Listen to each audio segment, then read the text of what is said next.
저희를 사랑하시는 하나님 아버지, 마땅히 형벌 받을 수밖에 없는 저희들을 복음으로 불러주시고 주님의 보배로운 피로 우리 죄에서 우리를 해방시켜 주시고 소망을 가지고 생을 살 수 있도록 도와주시는 것을 감사드립니다. 세상은 더욱 혼탁해지고 또 주님의 재림이 너무나도 가까운 시대에 저희들이 살고 있습니다. 주님께서 우리의 마음을 일깨워 주시고 주님의 복음을 위해 살 수 있는 마음을 더욱 일으켜 주옵소서. 주님 다시 오시는 그날까지 우리가 접촉하는 사람들을 주님 품으로 인도할 수 있도록 역사해 주시고 도와주옵소서. 교회가 계획한 모든 것들 가운데 주 성령께서 앞서 행해 주시고 주의 역사와 능력을 능력으로 이룰 수 있도록 도와주시옵소서. 앞으로 있을 학예 수양에 준비하는 그 모든 손길에도 함께해 주시고 또 해외 선교하는 그 모든 손길에도 주님이 함께해 주셔서 주의 역사가 더욱 나타날 수 있도록 도와주옵소서. 오늘 이 말씀을 통해서 우리의 마음을 일깨워 주시고 저희들이 무엇을 위해 살아야 할지를 더욱 깨달아 알 수 있도록 도와주옵소서. 주 예수 그리스도 이름 받들어 기도하옵나이다. 아멘. 성경 마태복음 2장 찾으시겠습니다.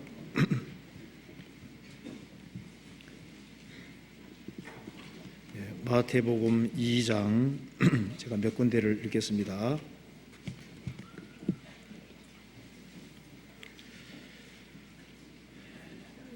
헤롯 왕 때에 예수께서 유대 베들레헴에서 나심에 동방으로부터 박사들이 예루살렘에 이르러 말하되 유대인의 왕으로 나시니가 어디 계시뇨? 우리가 동방에서 그의 별을 보고 그에게 경배하러 왔노라 하니 헤롯 왕과 온 예루살렘이 듣고 소동한지라. 왕이 모든 대제사장과 백성의 서기관들을 모아 그리스도가 어디서 나겠느냐 물으니 가로되 유대 베들레헴이 오니 이는 선지자로 이렇게 기록된 바. 9절입니다. 박사들이 왕의 말을 듣고 갈새 동방에서 보던 그 별이 문득 앞서 인도하여 가다가 악이 있는 곳 위에 머물러 섰는지라. 저희가 별을 보고 가장 크게 기뻐하더라. 집에 들어가 아기와 그 모친 마리아에 함께 있는 것을 보고 엎드려 아기께 경배하고 보배압을 열어 황금과 유향과 몰약을 예물로 드리니라. 거기까지입니다. 오늘 이 시간에는 별을 통한 교훈이라는 제목으로 조금 말씀을 드려보겠습니다. 이 창세기부터 요한계시록 속에 요한계시록까지 별에 대한 말씀이 아주 많이 나와 있습니다. 그래서 별을 통해서 우리의 신앙생활과 관련시켜서 한번 교훈을 받아보도록 하겠습니다. 헤롯 왕 때에 예수께서 유대 베들레헴에서 나셨습니다. 그런데 동방에서 그리스도를 사모하는 사람들이 있었습니다. 이게 동방이 아마 페르시아 쪽이라고 하는데요. 어쨌든 아주 먼 나라에 있는 사람들이었습니다. 동방에서 이 박사들이 메시아를 사모하는 사람들이 틀림없습니다. 근데 어느 날 이제 특별한 별을 보게 된 겁니다. 그걸 통해서 구약 성경에 기록된 대로 메시아가 오신다고 했는데 드디어 왔다는 사실을 확신하게 되었습니다. 그래서 아주 먼 길을 이제 오게 되는데요. 아마 얼마 걸린지는 알 수 없습니다. 아주 엄청 오랜 시간 걸려서 왔을 겁니다. 사실 이게 동방으로부터 박사들이 왔다고 했는데요. 대체로 공부를 많이 한 사람들은 움직이는 걸 별로 좋아하지 않는 경향이 있습니다. 아마 여기 박사들이 너무 크게 사모하는 마음이 있었던 것 같아요. 그래서 이 메시아를 만나기 위해서 이제 이스라엘 땅에 오게 된 겁니다. 그래서 우리가 그의 별을 보고 이제 메시아가 났다는 걸 알게 됐는데 그 메시아가 어디 계시뇨 물으니까 예루살렘에 소동했습니다. 헤로드 왕은 자기가 왕인데 난데없이 왕이 났다고 하니까 신경이 곤두서게 되잖아요. 그래서 박사들을 불러서 말했습니다. 대제사장과 서기관들을 불러서 말했습니다. 그리스도가 어디서 나겠느냐 하니까 백성의 서기관들은 성경 잘 아는 사람들이니까 성경을 탁 펴고서 말하기를 베들레헴입니다 알려줬습니다. 그런데 한 명도 찾아가지 않았습니다.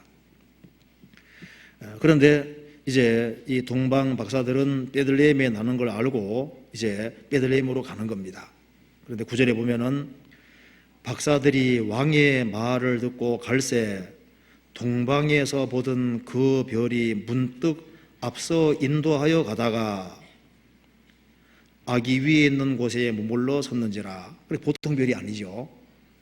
천체에서 보는 보통 별과는 다릅니다. 박사들이 이제 베들레헴까지 왔지만은 이제 어딘지를 정확히 알 수 없잖아요. 알 수 없으니까 별이 문득 앞서 인도하여 가다가 아기 위에 있는 곳에 머물러 섰는지라. 보통 별이 아닙니다. 특별한 별입니다. 그래서 저희가 별을 보고 가장 크게 기뻐하더라. 11절 집에 들어가 아기와 그 모친 마리아에 함께 있는 것을 보고 엎드려 아기께 경배하고 보배압을 열어 황금과 유향과 몰약을 예물로 드리니라. 그래서 예수님을 만나고 경배하고 돌아간 내용이 기록이 되어 있습니다. 이 동방에서 박사들이 그리스도를 사모하게 된 배경이 있을 겁니다. 이스라엘 민족은 하나님께 불순종한 죄로 바벨론, 메디아, 페르시아, 헬라, 로마로 흩어졌기 때문에요. 그리스도에 대한 그런 지식이 좀 있었을 거예요. 그리고 구약 성경을 좀 알고 있었을 겁니다. 그래서 이 예수님이 탄생할 당시에 동방 박사들은 그리스도를 아주 사모하는 사람들이었을 겁니다. 사모하는 사람들이었기 때문에 하나님께서 이 특별한 별을 보게 해주신 것으로 생각이 듭니다. 그리고 이 별은 동방 박사들의 마음을 움직였고 그들이 어디로 갈지를 알지 못할 때 헤매지 않도록 그들을 문득 앞서 인도하여 가다가 그들을 인도해 갔습니다. 그리고 그리스도 있는 곳 위에 머물렀다고 했습니다. 이 별은 보통 별이 아니죠. 동방 박사들로 하여금 그리스도를 찾아 나서도록 하는 그런 움직이는 힘이 있었고, 그리고 동방 박사들을 이끌어서 그리스도에게까지 연결을 시켜주고 사라졌습니다. 그러니까 이 별은 동방 박사들을 예수님과 연결을 시켜주는 중요한 역할을 한 별이다 그 말입니다. 그러니까 이것은 우리가 보통 천체에서 보는 별과는 약간 성격이 다른 특별한 종류의 별이었습니다. 그런데 이 별과 유사한 일들이 지금도 벌어지고 있습니다. 지금도 이런 별은 아닐지라도 동일한 이와 유사한 일들은 지금도 있는 겁니다. 지금도 이 동방 박사들이 경험한 별과 유사한 종류의 별들이 지금도 있는 겁니다. 동방 박사들의 마음을 격동을 시켰고, 그 먼 거리인데 몇 달 걸린지 모르죠. 엄청 먼 거리를 오게끔 만들었잖아요.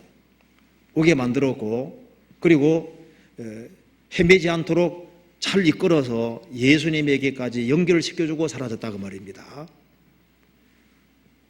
그런 역할을 하는 것들이 지금도 있는 겁니다. 자, 이런 별과 유사한 역할을 하는 것들이 있는데 그 대표적인 것이 뭘까요? 물론 성경입니다. 사람이 성경을 배우게 되면은 이 성경 속에서 하나님의 살아계심을 발견하고 그리고 자신이 얼마나 비참한 죄인인지를 깨닫게 만들고 사람들로 하여금 그리스도를 찾게 만들지요. 그리고 이 그리스도에게 연결시켜주는 역할을 한다는 의미에서 성경책도 별과 유사한 역할을 하는 거예요. 그래서 성경을 배우게 되면 성경은 사람이 자기의 운명을 깨닫게 해서 그리스도에게 연결시켜주는 중요한 역할을 하는 겁니다. 그러니까 이 성경의 한 말씀 한 말씀 일종의 별과 같은 역할을 하고 있는 겁니다. 그렇잖아요. 저는 가끔 이렇게 지방에 집회 가면은 식사하는 자리에서 물어봅니다. 무슨 말씀으로 하나님을 확실하게 믿게 되었습니까? 하면 재미있는 답이 많이 나와요. 저는 뭐 어떤 말씀으로 하나님 계신 걸 확실하게 믿게 되었습니다 하는 얘기들이 쭉 나옵니다. 그런 거 가끔 물어보면 참 재밌어요. 저 사람은 저 구절을 통해서 믿게 됐구나. 그럼 참조가 되기도 하고 더 큰 은혜가 되기도 합니다. 우리가 성경의 모든 말씀을 통해서 마음이 붙잡히는 것이 아니고 어떤 특정한 구절이 우리 마음을 붙잡고 우리를 불안하게 만들고 구세주를 찾게 만드는 겁니다. 저도 처음 전도를 받아서 이제 교회 갔을 때 제가 상담해 주시는 분이 말이 엄청 빠르신 분이었습니다. 상담을 1시간 정도 해주는데 말이 얼마나 빠른지 따발총 엄청 빨리 얘기를 하는 거예요. 그래서 1시간 듣다가 그냥 그 자리에서 벌떡 일어났습니다. 저도 모르게 일어난 거예요. 일어나서 가려고 딱 폼을 잡았는데 그분이 아주 빠른 말로 마태복음 얘기를 하면서 어떤 지역에 전도하러 갔는데 그 사람들이 성경 얘기를 듣지 아니하면 받아들이지 아니하면은 복음 받아들이지 아니하면은 밖에 나와서 먼지를 틀어버리라. 발에 먼지를 틀어버리라. 심판날에 소돔 땅이 그보다 견디기 쉬우리라. 그런 구절을 빠른 말로 제 뒤통수에 대고 막 쫙 얘기를 하는데요. 발에 먼지를 틀어버리라. 그 말에 그냥 마음이 딱 붙잡힌 거예요. 야, 이건 엄청 무서운 말이다. 나는 예수님에 대해서는 일단 좋은 분이라고 생각하고 있었는데 발에 먼지를 틀어버리라. 그 말이 좀 무서운 얘기잖아요. 자존심이 있으니까 안 들 수는 없습니다. 근데 저를 이제 데려온 친구가 말하기를 그래도 듣고나 가야지 하고 이제 잡아당기니까 못 이긴 척하고 앉았죠. 그 다음 1시간 말씀을 들었는데 하나님 계신 것이 맞더라니까요. 그 사람은 어떤 구절이 사람 마음을 붙잡을 수 있습니다. 그렇잖아요. 영국의 한 선교사가 이제 중국에 전도하러 갔습니다. 과거에는 성경을 쪽복음이라고 해서 마태, 마가, 누가, 요한복음 이런 걸 잘라가지고 낙권으로 이렇게 나눠주는 일이 있었습니다. 그런데 성경을 받아가라 해도 잘 안 받아가는 그런 때인데요. 중국에 한 사람이 와서 성경책 하나 달라고 하는 거예요. 그래서 얼른 이제 요한복음 주려고 보니까 요한복음이 없는 거예요. 그래서 달라고 하는 사람이 없는데 달라고 하니까 요한복음 주려고 했는데 없는 거예요. 그래서 할 수 없이 내키지 않는 마음으로 마태복음을 줬습니다. 그런데 일주일인가 지나서 그 중국 사람이 너무나도 아주 밝은 얼굴로 왔습니다. 저도 예수님을 꼭 믿어봐야 되겠습니다 말하는 겁니다. 그래서 왜 그렇습니까? 물으니까 마태복음 1장 보고 놀랐다는 거예요. 중국 사람은 족보를 좋아하는데 마태복음을 딱 펼치니까 아브라함과 다윗 자손 예수 그리스도의 세계라. 아브라함 이삭을 낳고 예수를 낳으니라. 예수님이 정말 족보 있는 분이더라 그 말입니다. 그 족보의 마음이 딱 붙잡혀서 그래서 믿기로 작정을 하고 이제 연결돼서 믿었다는 얘기가 있거든요. 그럴 수 있을 거예요. 미국에서 어떤 여자분이 남편 전도를 위해서 오랫동안 기도했는데 남편이 교회를 오질 않는 거예요. 그런데 계속 매달리는데 강권하니까 남편이 말하기를 그러면 돌아오는 주에는 내가 교회를 가겠다. 한 번은 가보겠다 하는 거예요. 그래서 막 그 아내가 열심히 기도했죠. 하나님, 목사님이 기도할 때 이 남편에게 꼭 맞는 얘기를 넣어주세요. 그렇게 기도한 겁니다. 그런데 주일날 설교를 하는데 목사님이 그 재미없는 창세기 5장을 설교하는 거예요. 족보 얘기만 쫙 나오고 이름만 나오고 죽었다는 말밖에 없는데 그걸 읽고 설교를 하는 겁니다. 안에는 좋은 구절도 많이 있는데 하필이면 그 구절을 읽는다고 기분이 별로 안 좋은 거예요. 설교 내내 기분이 언짢았습니다. 그런데 그 다음 주부터 남편이 솔선수범해서 먼저 가는 거예요. 나중에 확실하게 믿게 되었습니다. 아내가 조심스럽게 물었습니다. 당신 어떻게 돼서 믿게 됐습니까? 그래, 마음 바뀌냐고 물으니까 교회에 간 첫날 마태복음 창세기 5장을 목사님이 읽는데 모조리 살다가 죽었다는 말이 쫙 나오잖아요. 아담도 903살까지 살다가 죽었더라 이렇게 계속 나오잖아요. 그 얘기 들으면서 다 죽는구나, 나도 죽는구나.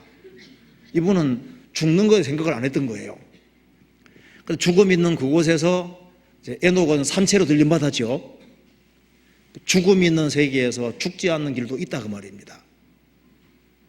그래서 그 창세기 5장 그것 때문에 자기 마음이 완전히 확 바꿔진 걸 얘기를 합니다. 그럴 수 있습니다.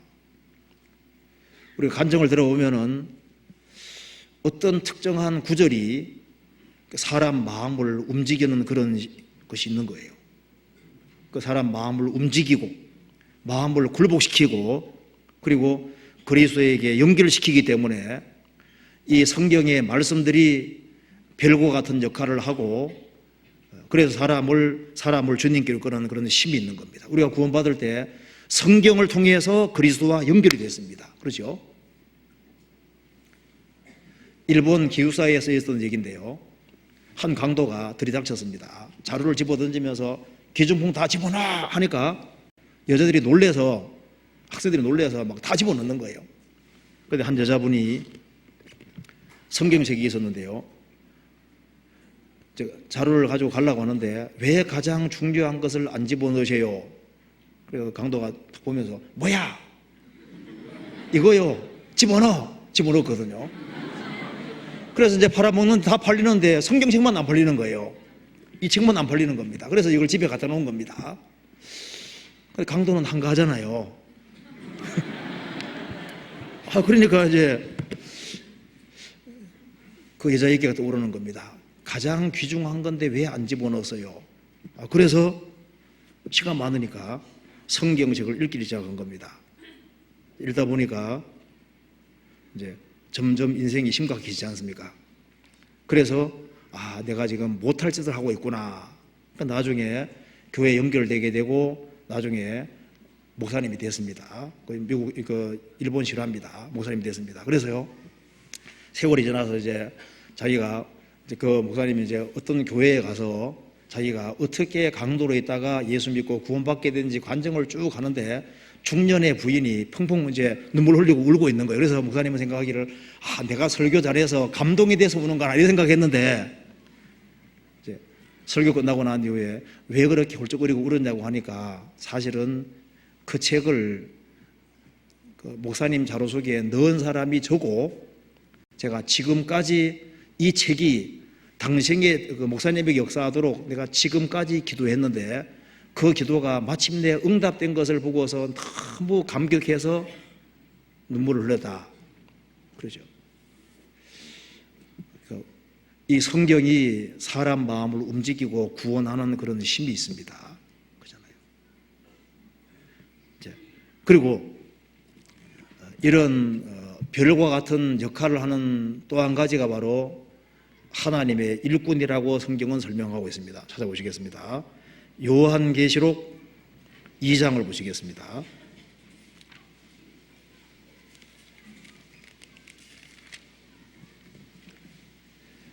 (2장) 1절 1장 20절부터 제가 읽겠습니다. 그러므로 20절 내 본 것은 내 오른손에 7별의 비밀과 7 금촛대라. 7 별은 7 교회의 사자요 7 촛대는 7 교회니라. 2장 1절 같이 읽겠습니다. 에베소 교회의 사자에게 편지하기를 오른손에 7 별을 붙잡고 일곱 금초대 사이에 다니시는 이가 가라사대. 이 말씀에서 에베소 교회의 사자에게 편지하기를 오른손에 일곱 별을 붙잡고 일곱 금초대 사이에 다니시는 이가 가라사대. 일곱 금초대는 1장 20절에서 일곱 교회라고 했습니다. 주님 역사하시는 교회를 일곱 촛대라고 했고 일곱 촛대 사이에 다니시는 이라고 했습니다. 그러니까 주님이 세우신 교회에 주님이 두루 행하시고 다니고 계신 겁니다. 그런데 여기 보면은 주님께서 오른손에 일곱 별을 붙잡고 있다고 했습니다. 일곱 별은 1장 20절에서 일곱 교회의 사자요. 사자가 헬라 말로 앙겔로스인데 이것은 두 가지로 사용되고 있습니다. 즉 천사를 사용할 때도 사용되고 또 한 가지는 하나님의 일꾼 가리킬 때도 이 말씀이 사용되고 있습니다.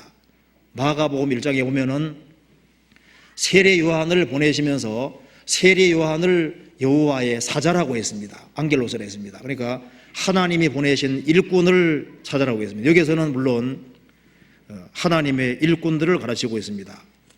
오른손에 일곱 뼈를 붙잡고 하나님께서 하나님의 일꾼들을 붙잡고 있다는 뜻입니다. 붙잡고라는 원래 뜻은, 원어 뜻은 사람이 책상 다리 붙잡았다 이런 말 하지 않습니까? 그런 붙잡은 것이 아니라 동전을 손안에 쥐고 있는 것처럼 붙잡고 있다는 뜻입니다.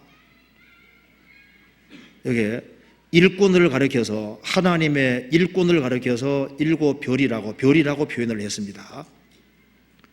초대교회 당시에 예수님을 따르던 가룟 유다를 제외한 11 제자들, 주님의 사도들은 그 당시에 별과 같은 존재였습니다. 왜냐하면 그들은 전도에서 사람들의 마음을 움직여서 그리스도를 찾게 만들고 그리스도와 연결시키는 그 역할을 했기 때문에 그런 의미에서 별과 같은 역할을 하는 거다 그 말입니다. 베드로 사도는 한 번 설교함으로 3,000명, 5,000명을 주님 품으로 인도했습니다.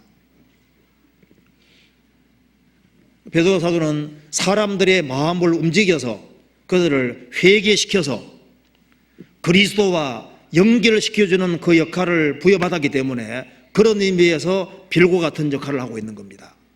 그리고 예수님께서 따로 세우신 70명의 제자들, 존 폭스의 순교 사화에 보면은 70명은 다 순교했다고 합니다.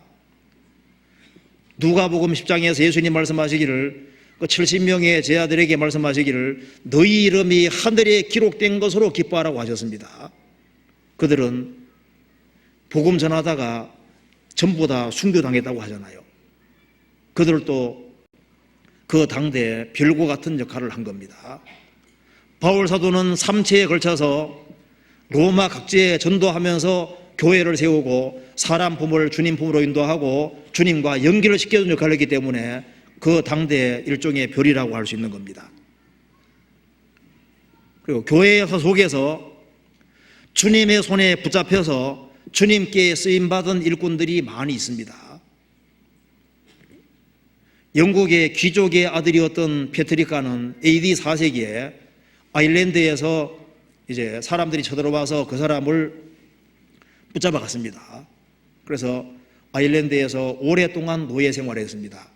그런데 기적적으로 탈출해서 다시 귀족의 아들이 됐는데 그 아일랜드에서 양치는 생활을 하면서 그 신앙심이 깊어져 갔던 겁니다.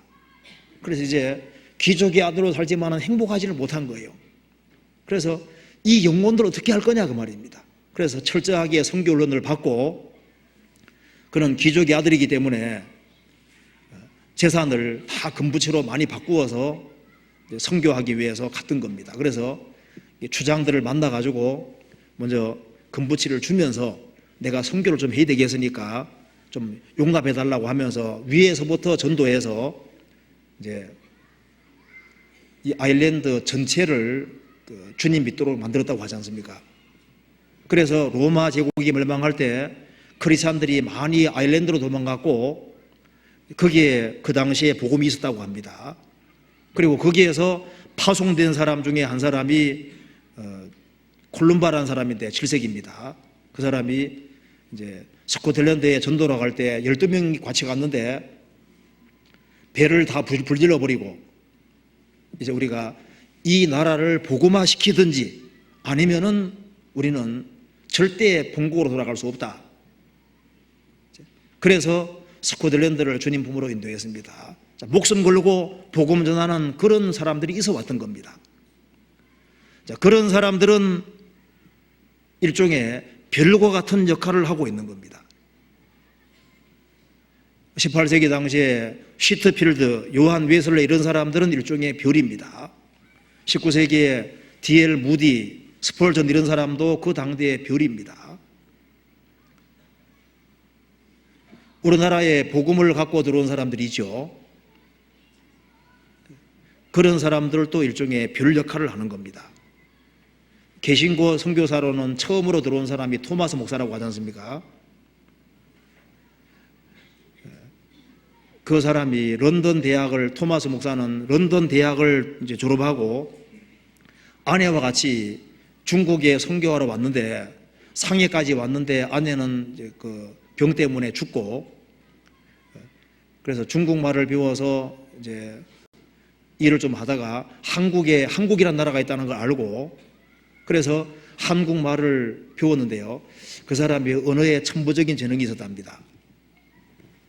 그래서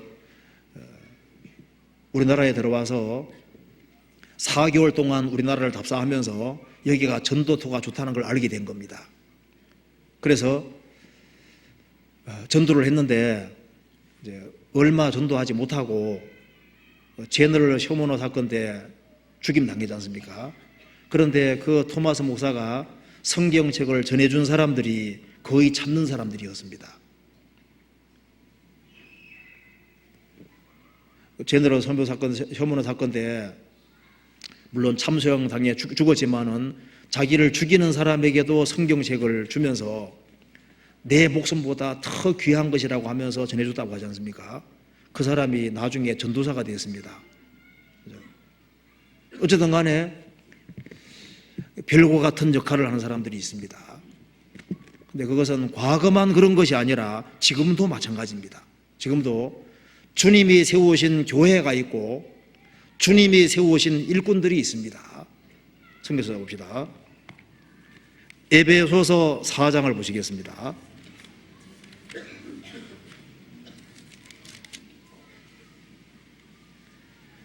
에베소서 4장 11절입니다.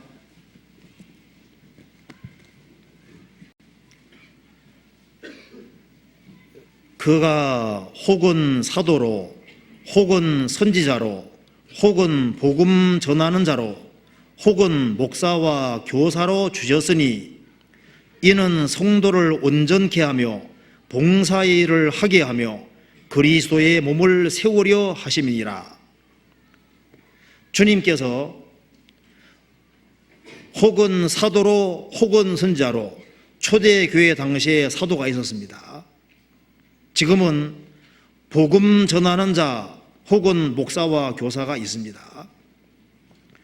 이는 성도를 온전케 하며 봉사의 일을 하게 하며 그리스도의 몸을 세우려 하심이니라. 주님 몸된 교회를 세우기 위해서 복음 전하는 자가 있고 목사와 교사가 있다고 얘기했습니다. 주님이 세우신 교회가 있고 주님이 세우신 일꾼들이 있습니다. 그래서 주님이 세우신 일꾼들은 별과 유사한 역할을 하는 겁니다. 불신자들의 마음을 움직여서 죄를 깨닫게 하고 그리스도와 연결시키고 또 구원받은 사람들로 하여금 주님을 바라보고 주님을 따르도록 만든다는 그 의미에서 일종의 별 역할을 하고 있는 겁니다. 그리고 국내뿐 아니라 해외에 선교하러 나가는 사람들 있잖아요. 선교하는 사람들. 그 사람들은 그 지역 일종의 별입니다. 몽골에 선교사들이 파송되지 아니하면 그들이 어떻게 그리스도와 연결될 수 있겠습니까?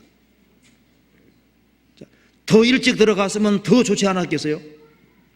그래서 선교사들이 들어가서 그들에게 복음의 씨를 뿌리고 그들의 마음을 움직여서 죄를 깨닫게 하고 그리스도와 연결시키는 그런 역할을 하기 때문에 해외에 선교 간 사람들도 선교사들도 일종의 별이다 그 말입니다. 자, 몽골, 필리핀, 러시아, 남미 등등 세계적으로 복음 전하기 위해서 나아가는 그 사람들은 그 지역에서 일종의 별 역할을 하고 있는 거예요. 그리고 그러면 교회 안에 세우신 그런 사역자들만 별이냐? 아닙니다. 모든 신실한 크리스찬들은 별과 같은 역할을 하고 있는 겁니다. 다니엘서 찾아보시겠습니다. 다니엘서 12장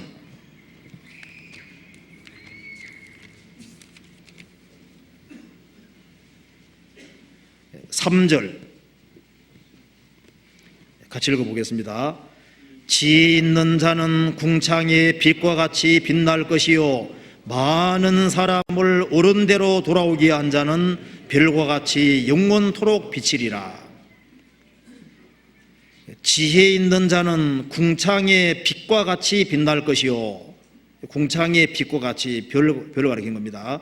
궁창의 빛과 같이 빛날 것이요 많은 사람을 옳은 대로 돌아오게 한 자는 별과 같이 영원토록 비치리라. 존 번연 아시죠? 존 번연은 그 당시에 아주 죄 많은 사람에 속했습니다. 그래서 지옥 간다면 제일 먼저 갈 사람이 존 번연이라고 동네 사람이 그렇게 얘기할 정도로 그렇게 자기가 좀 죄를 좀 짓고 살았던 겁니다.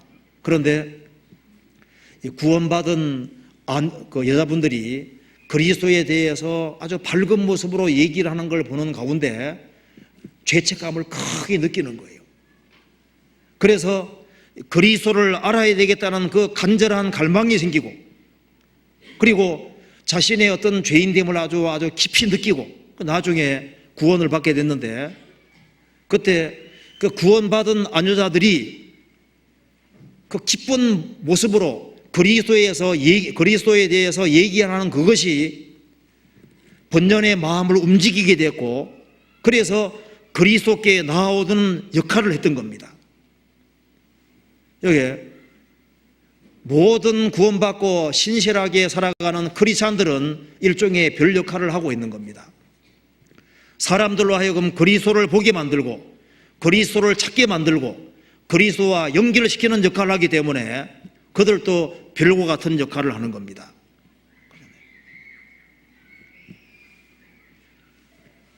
제가 들은 얘기인데요, 어떤 자매님이 간증을 하는 걸 제가 들었습니다.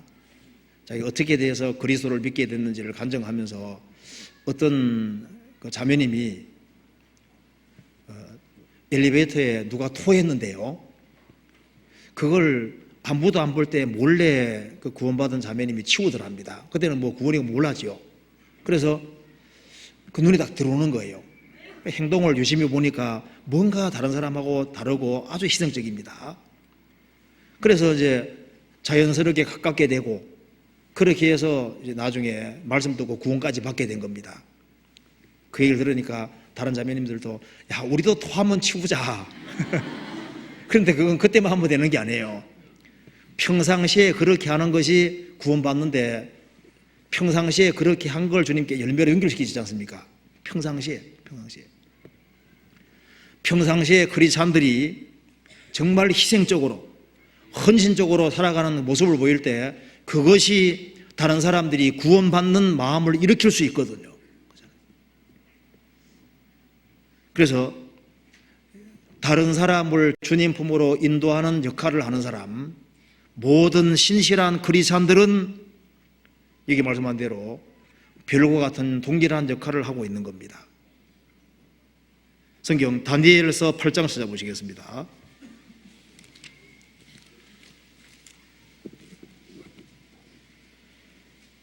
8장 9절입니다.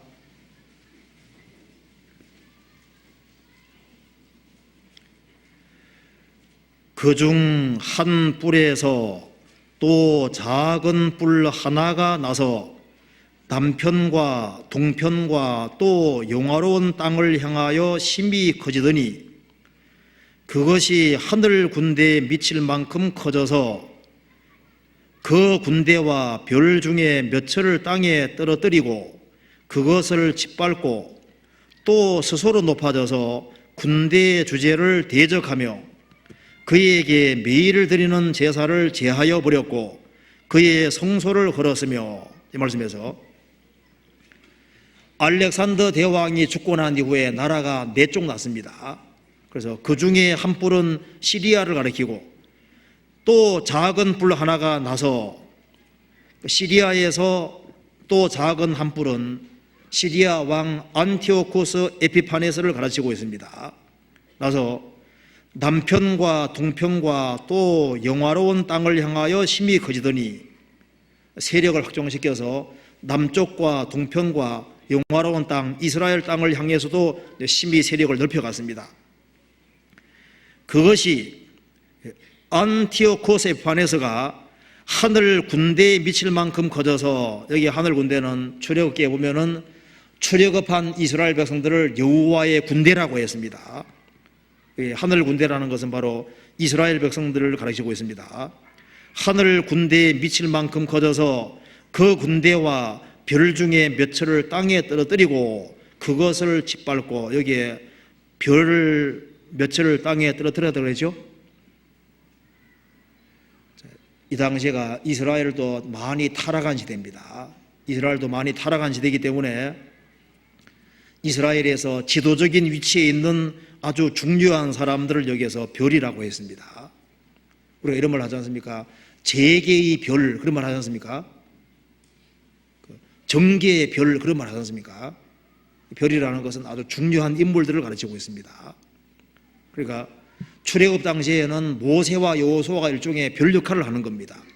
그런데 여기에 이스라엘 땅에서 아주 중요한 역할을 하던 그런 사람들을 여기에 죽인 겁니다. 이걸 땅에 떨어뜨리다고 했습니다. 그리고 하늘의 주제 하나님을 대적하면서 예루살렘 성전을 헐어버리고 거기에 제우스상을 세우기도 하고 엄청난 악을 많이 행했습니다. 여기에 이스라엘 백성들 속에서 정말 아주 귀하게 쓰임받는 사람들, 그런 사람들 여기에 별이라고 표현을 했습니다.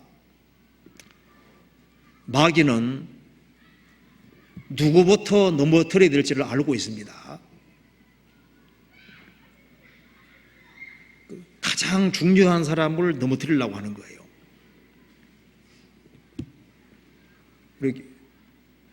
메리 여왕이 카톨릭으로, 영국에서 메리 여왕이 카톨릭으로 돌아섰을 때 제일 먼저 한 일이 개신교 목사들을 다 죽이는 일을 했잖아요.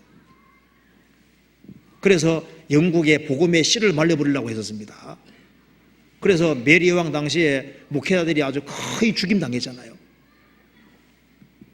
그 일종의 그 별을 떨어뜨리는 행위입니다. 그러니까 여기에 그 일꾼들, 우리는 일꾼들을 위해서 더 기도하고, 그들이 우리 교회 안에 보면은 이제 앞장서서 일하는 사람들이 많이 있지 않습니까? 정말 헌신적으로 일하는 사람들, 그런 사람들이 일을 잘 할 수 있도록 적극적으로 밀어주고 그들이 주님 역사를 이룰 수 있도록 그렇게 신경 쓰고 노력하는 것이 당연한 겁니다. 마귀는 일꾼들을 어떻게 하든 간에 비방하고 넘어뜨리려고 노력을 합니다. 일꾼을 잃는 것은 아주 교회적으로도 큰 손실이고 국가적으로도 아주 큰 손실인 거예요. 여기에 그 일꾼들을 여기에 별이라고 표현을 했습니다.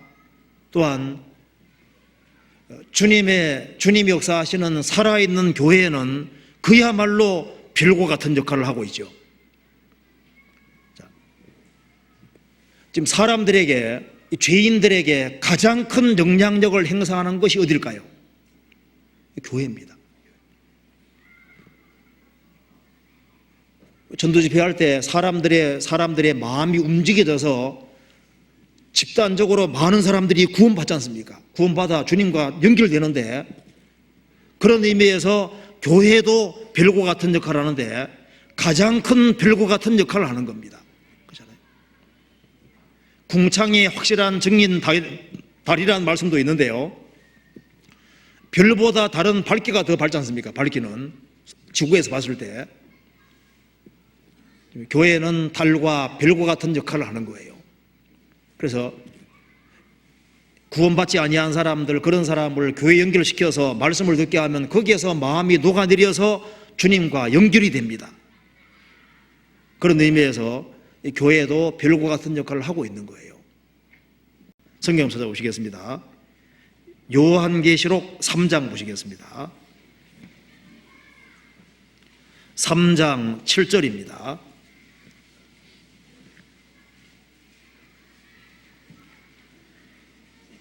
빌라델비아 교회의 사자에게 편지하기를, 거룩하고 진실하사 다윗의 열쇠를 가지시니 곧 열면 닫을 사람이 없고 닫으면 열 사람이 없는 그이가 가라사대. 8절 같이 읽겠습니다.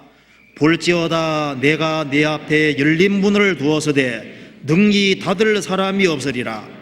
내가 내 행위를 아노니 내가 적은 능력을 가지고도 내 말을 지키며 내 이름을 배반치 아니하였도다. 빌라델비아는 형제의 사랑이라는 뜻입니다. 빌라델비아 지역은 굉장히 작은 마을이었다고 합니다. 에베소란 지역은 아주 큰 지역이고 사람들도 많이 모였습니다.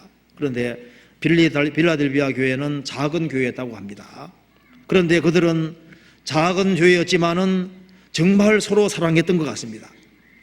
주님 말씀하시기를, 볼지어다 내가 내 앞에 열린 문을 두어서되 능히 닫을 사람이 없으리라. 내가 내 행위를 아노니 내가 적은 능력을 가지고도 내 말을 지키며 내 이름을 배반치 아니하도다. 이 빌라델비아 교회를 통해서 많은, 하나님이 열린 문 두셨고 많은 사람들이 구원을 받게 하셨습니다. 그런데 특징 중에 하나는 빌라델비아 교회에 대해서 이야기를 하시면서 주님의 재림을 언급하고 있습니다. 뭘 가르치냐면은, 빌라델비아 교회 같은 교회가 주님의 재림 때까지 있을 것이기 때문에 하는 얘기입니다. 주님이 재림하는 그날까지 정말 서로 사랑하면서 복음을 전하는 가운데 주님을 만나는 그런 교회도 있기 때문에 주님께서 이런 말씀을 하시리라고 생각이 됩니다. 우리의 간절한 소원은 빌라델비아 교회 같이 정말 구원받은 식구들이 한 마음과 한 뜻이 되어서 복음을 위해서 운명을 함께하는 가운데 복음 전하다가 주님 오시는 그날 만나는 것이 우리의 소원입니다. 교회는 이와 같이 별과 같은 역할을 하고 있습니다. 그리고 역사 속에서 성경을 기초해서 쓴 아주 좋은 성경적인 책들 있지 않습니까? 책들이 일종의 별과 같은 역할을 하고 있습니다. 루터가 쓴 글이 지금도 많은 사람을 주님 품으로 인도하고 있습니다. 스펄전 같은 사람이 쓴 책은 아직도 영향력을 크게 미치고 사람들을 주님과 연결시키는 일을 하고 있습니다. 존 번연의 쓴 책 철록정이 지금도 아주 영향력을 크게 미치고 있습니다. 우리 교회에서 나온 책들 있지 않습니까? 그 책들이 주님과 연결시키고 그 책을 통해서 되게 별과 같은 역할을 해서 사람들을 구원의 길로 인도합니다. 벌써 제가 우리 교회에서 나온 책 하니까 벌써 몇 명 구원받은 사람 떠오르거든요. 그 책이 별과 같은 역할을 해서 주님과 연결시킵니다. 그리고 비목사는 활동 많이 하죠. DVD로. 그게 말씀이 들어있기 때문에 주님과 연결시키는 별과 같은 비슷한 역할을 하고 있는 거예요. 어쩌면은 전도지 하나가 사람 마음을 움직일 수도 있습니다. 제가 책에 보니까 이런 내용이 있습니다. 어떤 한 분이 하도 전도를 받으니까 성가셔서 아예 교회가 전혀 없는 곳에 좀 가서 있어야 되겠다 싶어서 무인도로 갔다는 거예요. 그래서 아이고 이제 막 예수 믿는 사람 꼴 안 보니까 좋다고 그렇게 하고 있는데 이제 수경 쓰고 있잖아요. 이제 바닷속을 싹 들어가는데 바닷속에 보니까 바닷속에도 전도지가 있는 거예요. 그 내용을 보니까 주 예수를 믿어라 그리하면 너와 네 집이 구원받으리라. 세상에 바닷속에까지 전도지가 있네. 그래서 다시 이제 그 무인도에서 나와서 결국은 어쨌든 피할 수 없으니까 믿자 하고 믿었다 그러잖아요. 그런데 그 전도지를 누가 뿌린지 모르지만은 그 뿌린 사람은 많은 기도하는 속에서 뿌렸을 겁니다. 그 전도지 하나도 결정적인 역할을 할 수가 있습니다. 그리고 이 사람의 마음을 움직이는 것 중에 또 한 가지가 바로 성경의 예언의 말씀인데 그 예언의 말씀을 일종의 별이라고 표현하고 있습니다. 성경에서 봅시다. 베드로 후서 1장 베드로서 1장 19절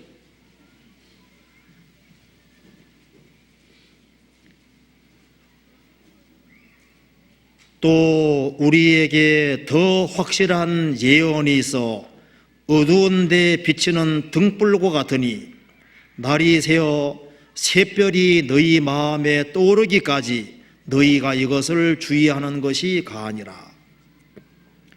베드로 사도는 앞에서 변화산상의 사건을 이야기하고 있습니다. 우리는 예수님의 재림을 친히 본 자다.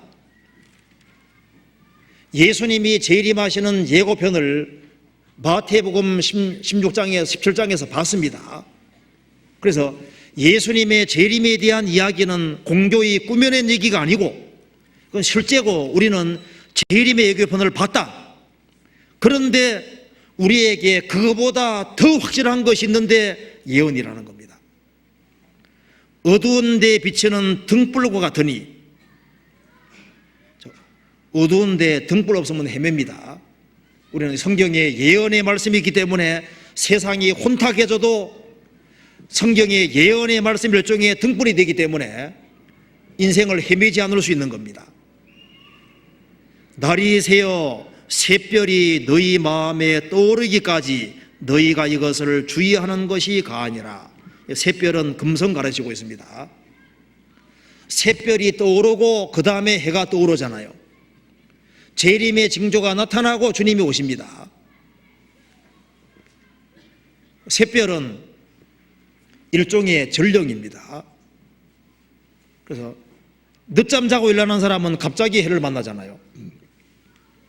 이제 일찍 일어나는 사람은 샛별 보면서 아, 이제 동이 떠오르는구나, 태양이 뜨겠구나 하는 걸 알 수 있잖아요. 그것처럼 깨어 신앙생활하는 사람은 주님의 재림에 대한 징조를 보면서 미리 준비하면서 주님을 만나니까 도적같이 안 만나게 되는 겁니다. 그래서 주님의 재림의 징조 중에 가장 중요한 대표적인 징조가 뭡니까? 이스라엘 회복입니다. 20세기 들어와서 성경에 기록된 대로 이스라엘 민족이 회복되는 것을 보고서 성경이 사실인 것을 깨닫고 또 주님의 재림이 가까운 것을 깨닫고 회개한 사람들이 얼마나 많은지 모릅니다. 이 성경의 재림에 대한 구체적인 징조들이 나타나는 그것은 사람의 마음을 일깨우고 세상에 빠진 사람들의 마음을 일깨우고 그리고 그리스도를 찾아야 되겠다는 그런 마음을 불러일으키고 그래서 주님과 연결을 시키는데 중요한 역할을 하고 있는 겁니다. 그런 의미에서 주님의 재림에 대한 예언의 말씀도 일종의 별 역할을 한다고 할 수도 있습니다. 그리고 개인에게는 어떤 특별한 상황들이 별 역할을 할 수도 있습니다. 히스기야 왕은 병들어 죽게 됐습니다. 바로 죽음 앞에서 그는 죽음 건너가 어떻게 될 거냐, 죄가 죄를 어떻게 해결할 거냐, 그것을 확실하게 해결했잖아요. 그래서 이사야 38장에 보옵소서 내게 큰 고통을 더하신 것은 내게 평안을 주리 하심이라. 주께서 나의 영혼을 사랑하사 멸망의 구덩이에서 건지셨고 나의 모든 죄는 주의 등 뒤에 던지셨나이다. 그 말씀은 시스기야 왕이 병들어 죽게 되었을 때 깨달은 말씀입니다. 그래서 갑작스러운 병이, 죽을 병 자체가 인생을 심각하게 만들고, 그리고 자기 영혼에 대한 문제를 진지하게 생각하게 만들고, 그래서 그리스도를 찾게 만들고 그리스도와 연결시키게 만드는 역할을 할 수 있습니다. 마르틴 루터는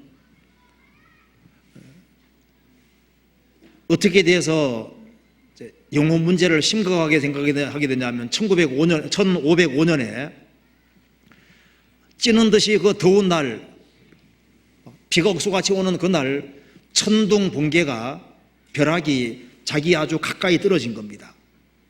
거기에서 죽음의 공포를 느끼고, 세상 공부가 중요한 것이 아니고 그건 두 번째고 영혼 문제 해결에 그런 마음이 들어가서 수도사로 들어갔지 않습니까? 들어가서 영혼의 문제로 오랫동안 고민하다가 나중에 구원을 받게 됐습니다.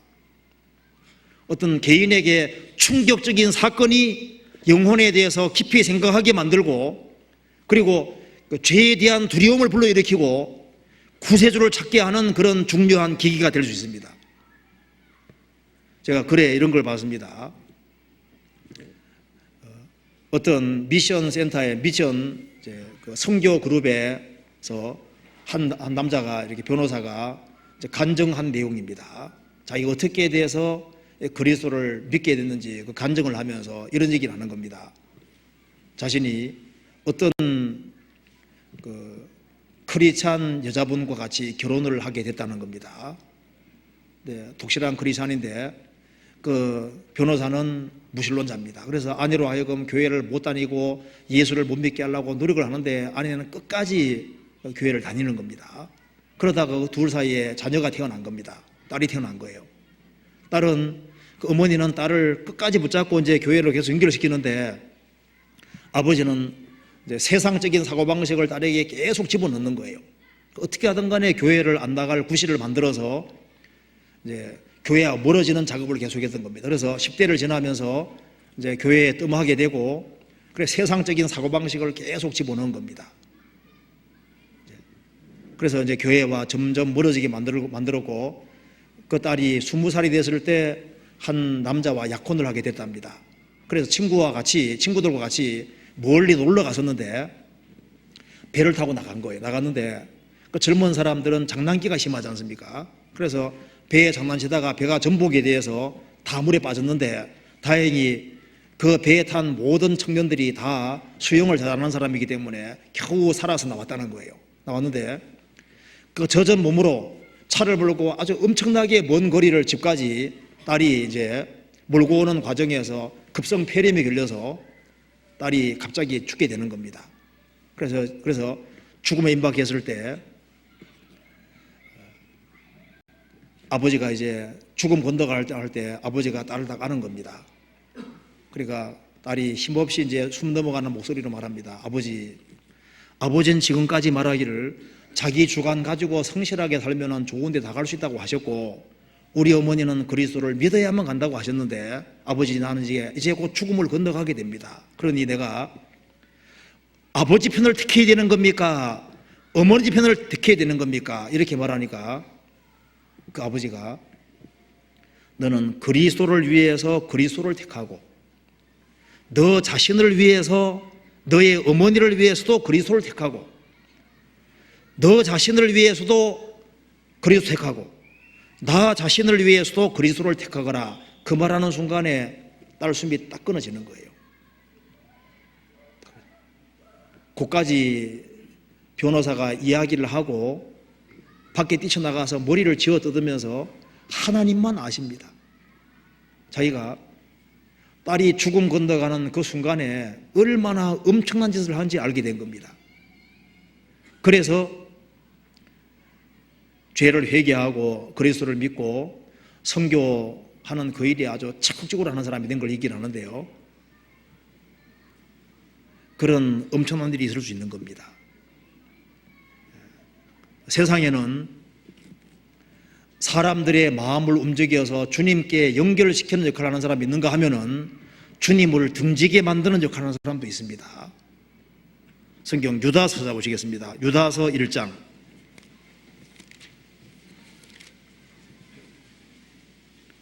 1장 4절에 보시겠습니다.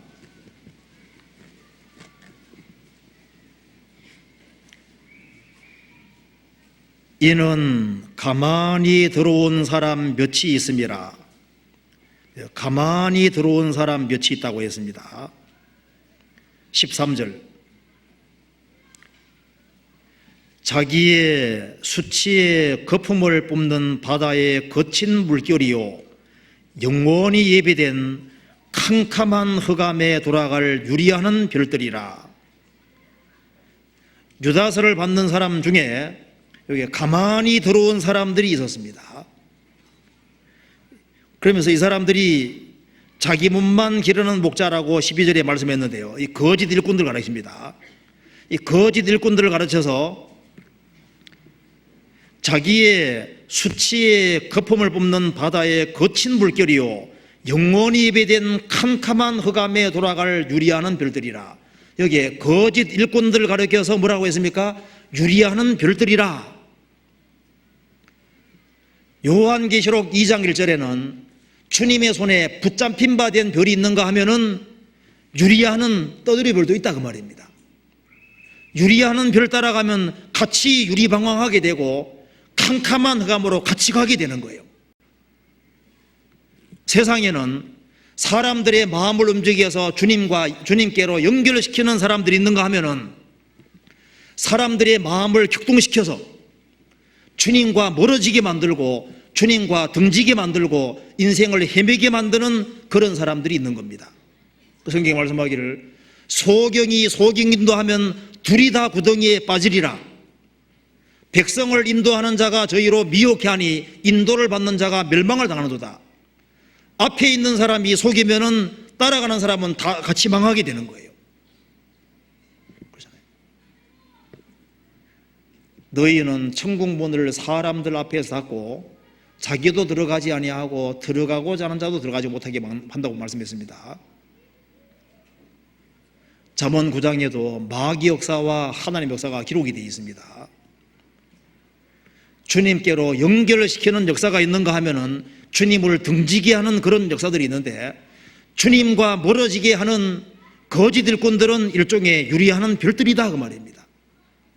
세상에는 주님이 세우신 교회가 있는가 하면은 주님이 세우지 아니하는 가짜 교회도 얼마든지 있습니다.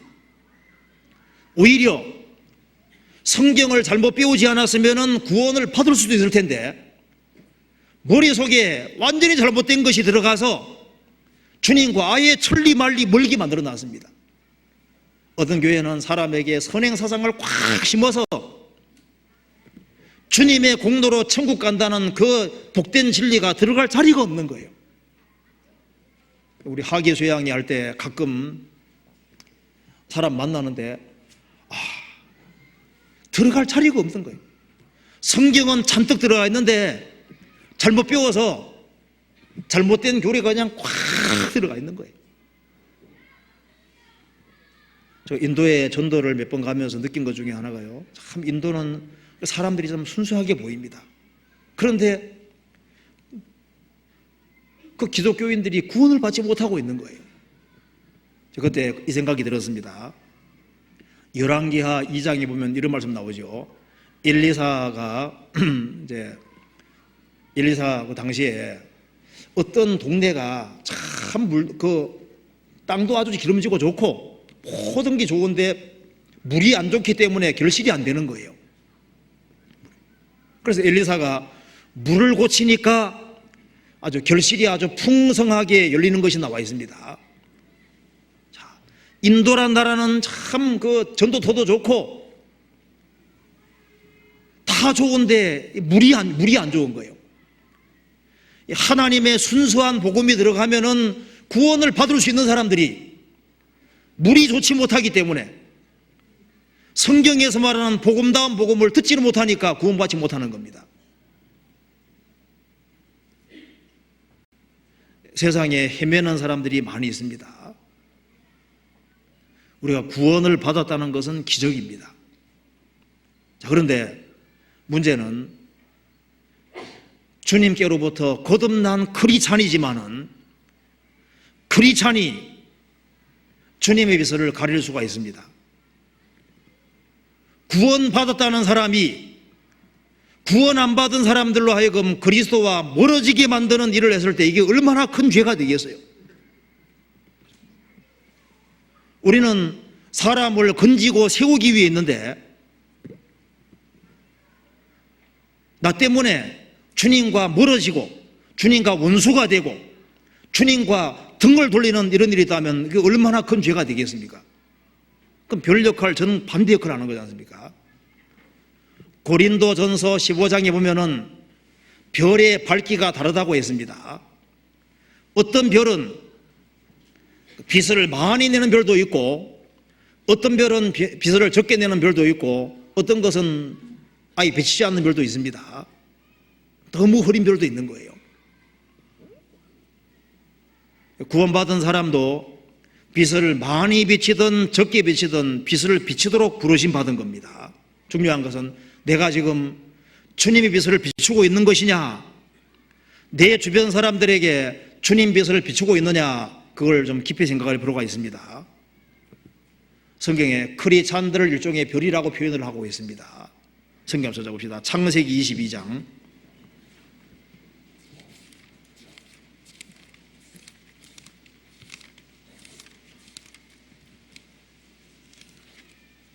창세기 22장 17절 22장 17절 같이 읽어보겠습니다. 내가 내게 큰 복을 주고 내 씨로 크게 성하게 하여 하늘의 별과 같고 바닷가의 모래와 같게 하리니 내 씨가 그 대적의 문을 얻으리라. 하나님께서 아브라함에게 하신 약속입니다. 내가 내게 아브라함 내게 큰 복을 주고 너의 씨로 크게 성하여 하늘의 별과 같고 바닷가 모래와 같게 할 것이다.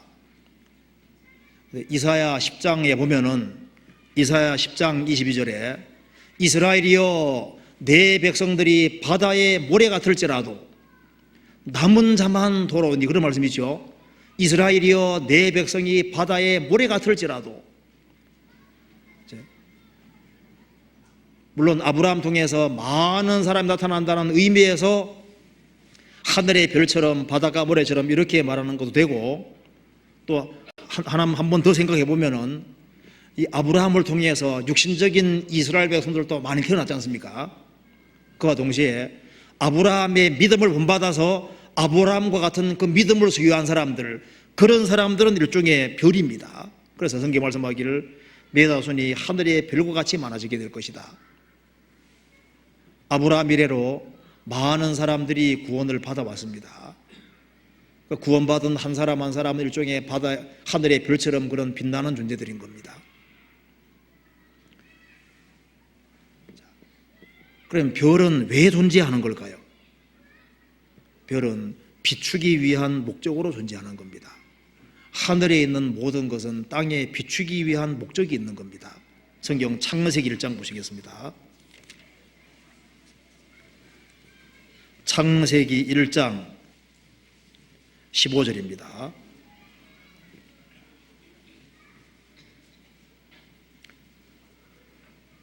또 그 광명이 하늘에 궁창이 있어 땅에 빛이라 하시고 그대로 되니라.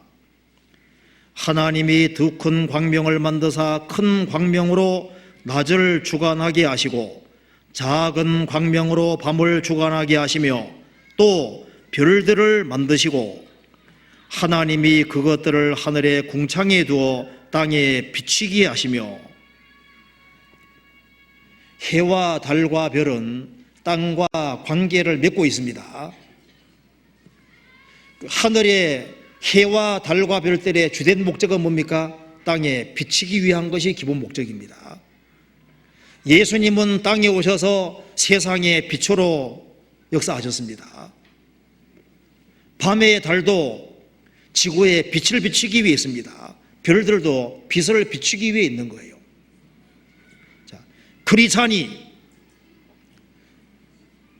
주님으로 말미암아 거듭났으면 위로부터 난 사람이고, 하나님의 생명을 받은 사람은 땅에 살지만은 천상에 속한 존재와 똑같잖아요. 그래서 만물 위의 교회란 말씀도 있고, 크리스찬들은 세상에 살지만 세상 사람이 아닙니다. 별은 왜 있느냐? 빛을 비추기 위해 있는 거예요. 우리는 세상에 왜 존재하느냐? 주변 사람들에게 주님의 빛을 비추기 위해 있는 겁니다. 그래서 성경이 말씀하기를 너희는 세상의 빛이라고 하셨습니다. 우리는 잘 먹고 잘 살기 위해 사는 것이 아니죠. 주님의 빛을 비추기 위해 산다는 그런 목적을 가지고 있는 사람들입니다.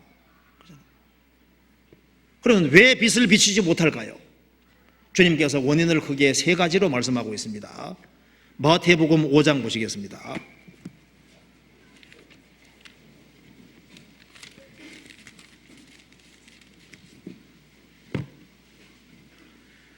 (5장) 14절입니다.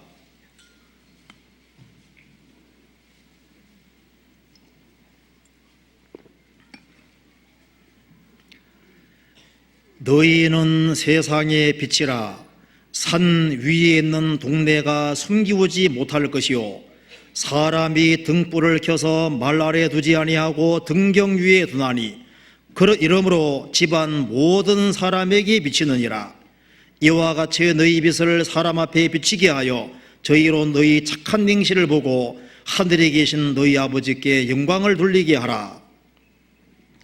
너희는 세상의 빛이라. 어두운 세상에서 크리스찬들은 별과 같은 역할을 하고 있고, 교회는 달과 같은 역할을 하고 있습니다. 너희는 세상의 빛이다. 산 위에 있는 동네는 사람에게 눈에 띄게 돼 있다, 그 말입니다. 그런데 어떻게 해서 크리스찬들의 빛이 가려지느냐? 이유를 세 가지로 말씀하셨는데, 첫 번째는 예를 들고 있습니다.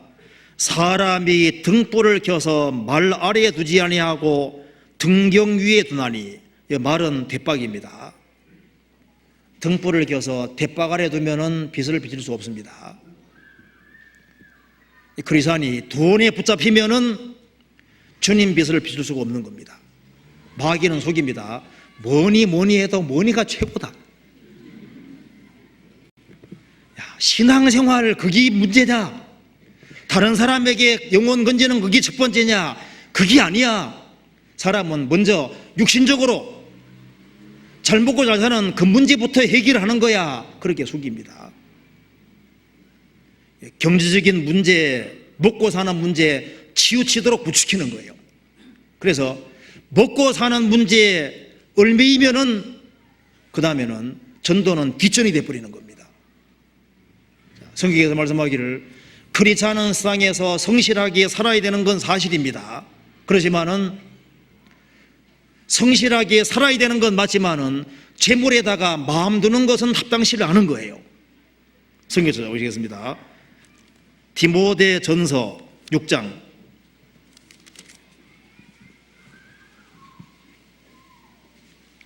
6절입니다.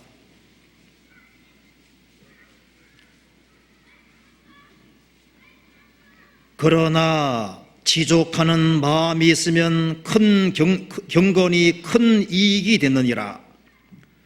우리가 세상에 아무것도 가지고 온 것이 없음에 또한 아무것도 가지고 가지 못하리니 우리가 먹을 것과 입을 것이 있은즉 족한 줄로 알 것이라.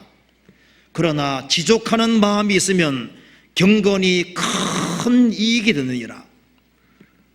자기 주어진 조건에 대해서 지족하는, 만족하는 그 마음이 필요하다는 겁니다. 그래서 말씀하시기를 우리가 세상에 아무것도 가지고 온 것이 없음에 또한 아무것도 가져가지 못하리라. 공술의 공서겁니다. 그래서 우리가 먹을 것과 입을 것이 있음즉 족한 줄로 알 것이라. 우리 먹을 거 다 있습니까? 입을 거 있죠? 있으면은 족한 줄로 알 것이라. 여기에 집은 안 들어가 있습니다. 집은 옵션입니다. 있으면 좋고 없으면 할 수 없는 거다 그 말입니다. 그러니까 먹을 것과 입을 것이 있으면 족하게 생각하고, 그건 일을 하지 말란 말이 아닙니다. 마음은 항상 주어진 조건에 대해서 지족한 마음을 가지고 성실하게 살아서 많이 벌리면은 그것으로 주님께 영광 돌리고, 만일 그렇지 아니하고 재물에 마음이 바짝 뺏겨서 남들처럼 살아봐야 되는 그런 욕망을 가지고서 세상 사람보다 잘 살아야 되는 그런 마음을 가지고 살다 보면은 여러 가지 시험에 걸리게 되는 거예요. 그 뒤에 나와있죠. 9절. 부하려 하는 자들은 시험과 올무와 여러 가지 어리석고 해로운 종족에 떨어지나니 그 사람으로 침륜과 멸망에 빠지게 하는 것이라.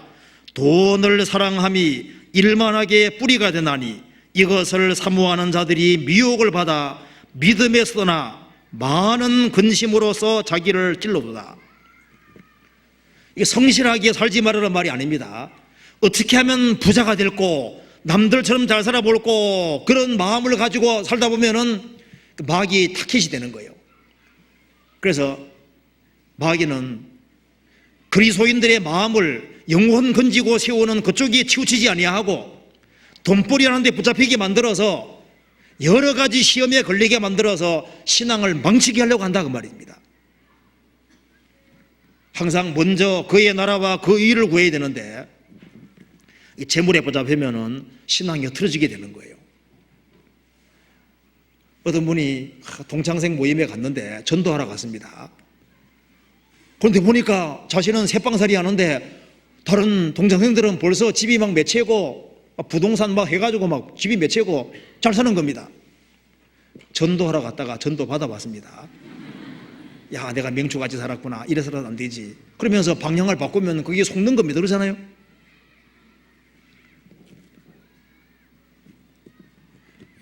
성경에 말씀하기를 우리는 사는 목적이 완전히 다른 거예요.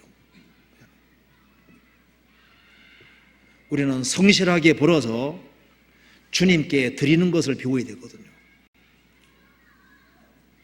이게 재물에 마음이 붙잡히면은 대박 아래 빗을 가려우는 것과 똑같은 거예요.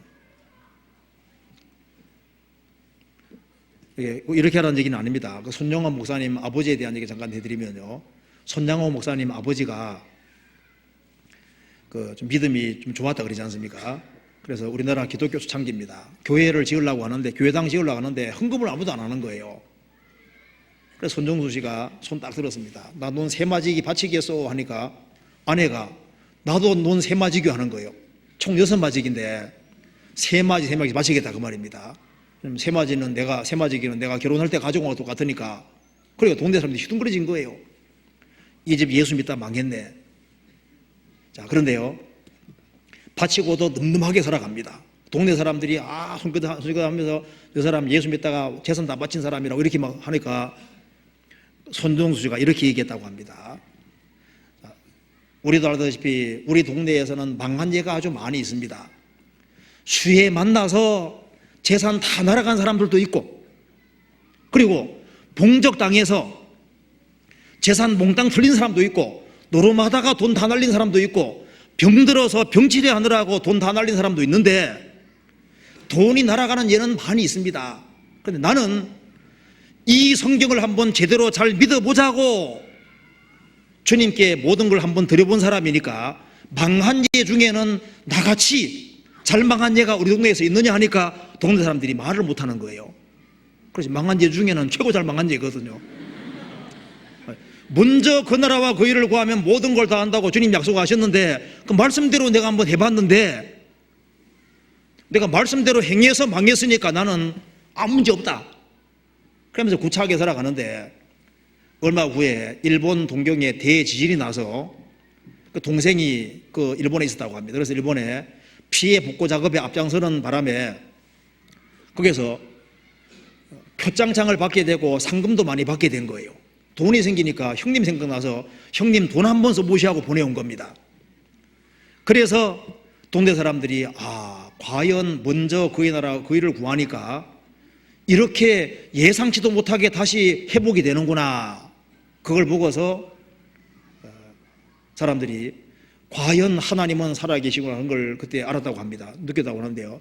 그 아버지에게 배웠기 때문에 그 손양호 목사가 아버지에게 배운 겁니다. 그러니까 자기 아들 둘을 공산당이 죽였을 때 그 죽인 그 아들을 죽인 사람을 자기 양자로 삼았지 않습니까?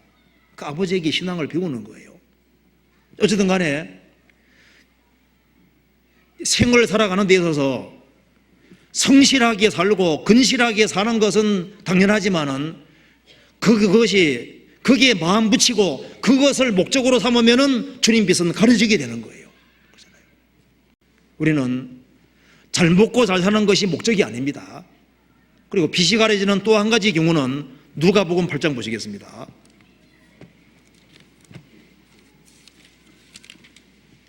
8장 16절 16절 누구든지 등불을 켜서 그릇으로 덮거나 평상 아래 두지 아니하고 등경 위에 두나니 이는 들어가는 자들로 그 빛을 보게 하려 함이라. 누구든지 등불을 켜서 그릇으로 덮거나 평상 아래 두지 아니하고, 평상은 침상입니다. 등불을 침상 아래 둔다는 것이 뭘까요? 잠언 26장 14절에 게으른 자는 침상에서 구른다는 말씀이 있는데요, 크리스찬이 침상에서 빨리 일어나지 아니하고 게을러지면은, 게으른 사람을 통해서는 주님 빛이 비칠 수 없는 거예요. 게으른 자는 마귀도 안 사용한다 그러잖아요. 부지런하면은, 크리스찬이 좀 더 부지런하면은 얼마든지 더 많은 사람을 주님 품으로 인도할 수 있습니다. 게으른 사람 중에 누가 사람을 주님 품으로 인도합니까? 부지런히 찾아다니고 접촉하는 가운데서 사람들이 구원받아 가는 거잖아요. 누가복음 12장, 잠언 12장 찾아봅시다. 잠언 12장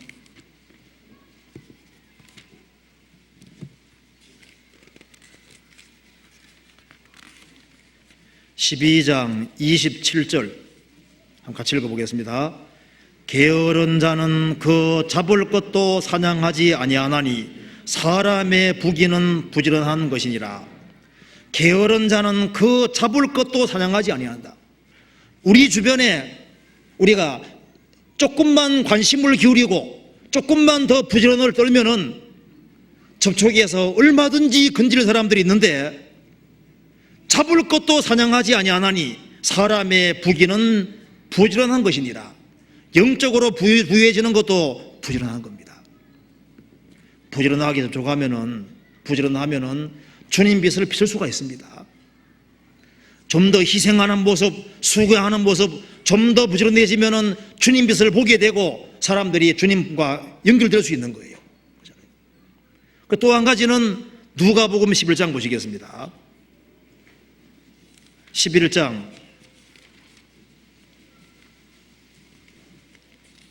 16절 11장 33절 같이 읽어보겠습니다. 누구든지 등불을 켜서 속에나 말 아래 두지 아니하고 등경 위에 두나니 이는 들어가는 자로 그 빛을 보게 하려 함이니라. 등불을 켜서 속에 두면은 빛이 가려집니다. 속이 다른 번역에는 지하실 속에, 어두컴컴한 동굴 속에라고 번역했는데요, 등불을 동굴 속에 두면 어떻게 되겠어요? 지하실 속에 두면 안 되잖아요. 아마 이것은 죄를 가르치고 있을 겁니다.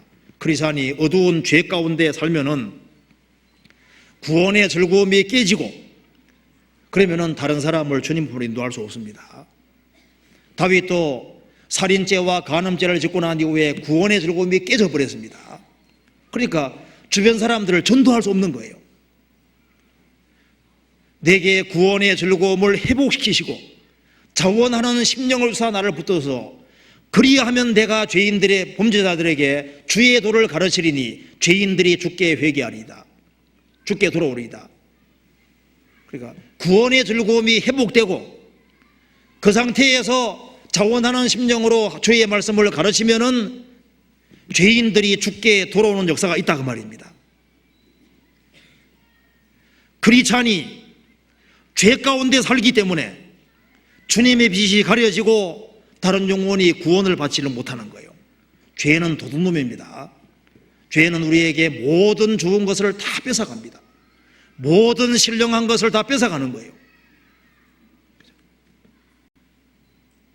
그래서 크리스찬들의 빛이 가려지는 것을 말하면서 예수님께서 크게 세 가지를 예를 들고 있습니다. 하나는 먹고 사는 문제에 얽매이는 것, 또 한 가지는 게으른 것, 또 한 가지는 죄라고 말씀하신 겁니다. 빛을 비춘다는 것은 바꿔 말하면은 사람들의 마음을 움직여서 그리스도와 연결시키고 그리스도를 바라보게 만들고 그리스도를 따르게 만드는 거지 않습니까? 우리가 그 역할을 하기 위해 있는 겁니다. 우리는 왜 전도를 하지 않으면 안 될까요? 지옥이 있기 때문에 우리는 빛을 반드시 비춰야 되는 겁니다. 지옥이 없다면 전도라는 것은 필요가 없는 겁니다. 우리의 사랑하는 가족들을 우리가 접촉하는 사람들이 얼마 후에 지옥이 있다는 걸 생각해 보죠. 영원히 이루어진다는 생각할 때 이게 얼마나 무서운 얘기입니까? 어떤 사람 표현했습니다. 지구만한 강철이 있는데 그게 달팽이 한 마리가 뱅글뱅글 돌아서 그 지구만한 강철이 다 없어지는 시간과 영원을 비교했는데요, 영원이란 말은 너무나도 엄청난 얘기입니다. 죽음 건너가면은 영원한 세계가 기다리고 있습니다. 왜 전도를 하지 않으면 안 되냐 하면은 천국이 있기 때문입니다. 자신이 천국에 가는 걸 정말 믿는다면은 우리가 접촉하는 사람들이 정말 내가 사랑하는 사람들이라면은 그들도 같이 천국 가기를 간절히 소원하게 될 겁니다. 천국이 있습니다. 성경에 너무 자세하게 말씀하고 있잖아요. 우리는 왜 빛을 비춰야 되냐 하면 주님의 명령입니다. 우리의 사는 주된 목적을 주님께서 밝혀주셨습니다. 만민에게 복음을 전파하고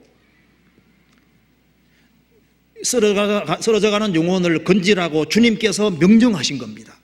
잠언 24장 찾아보시겠습니다.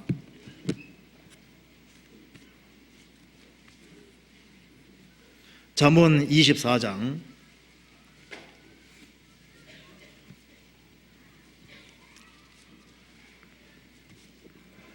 11절입니다.